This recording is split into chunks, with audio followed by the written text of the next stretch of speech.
Some House Republicans talked to the Washington Post recently, and one of the topics of the conversation was John Boehner and how he lost a lot of support in the House of Representatives, and that was particularly during the fiscal cliff debate, where he almost didn't win his speakership. He just barely eked by. And that's really, really rare historically. So listen to this part of the Washington Post article. This is what stuck out. Huffington Post reported on it earlier. I mean, I almost have no words for it. Quote, barely 36 hours after the caustic New Year's Day vote, Boehner faced a coup attempt from a clutch of renegade conservatives. The cabal quickly fell apart when several Republicans, after a night of prayer, said God told them to spare the speaker.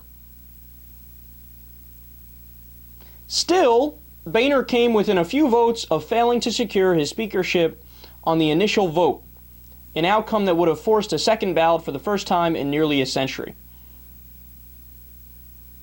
So the reason why the more conservative Republicans didn't take down Boehner, which they wanted to do, is because they said they prayed all night about it and God told them, don't do it.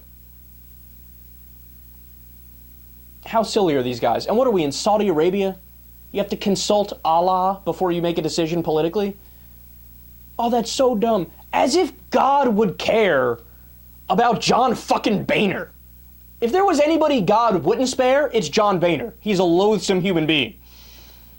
But think about that, as if that's what God would be concerned about if a God existed. You know, there's plenty of kids right now who are praying for me to end their leukemia. There's a little child who just lost her mother to cancer.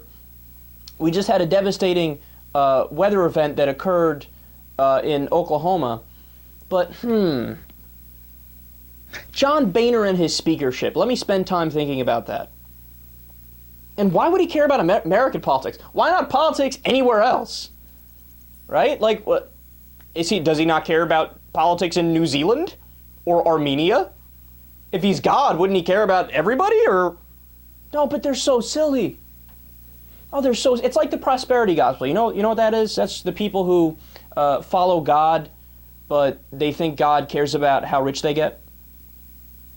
Okay, with so many people living in poverty, so many people who don't have a pot to piss in, right? Why would God want to raise your salary from whatever you're making now to $1 million a year? Does he really care that much about you in particular that he would say fuck off to the people who are really poor to just care about your income? Oh, the way these people are so skewed. But you know what it is? I think it's just a manifestation of their narcissism, right? They think like the whole world cares about what they're doing and they're so important to everybody. And they spared John Boehner because they're just so kind and they're forgiving and God was on their side. God told them to do it. How are we supposed to have a rational conversation with these people? I'm supposed to debate marginal income tax rates with these guys?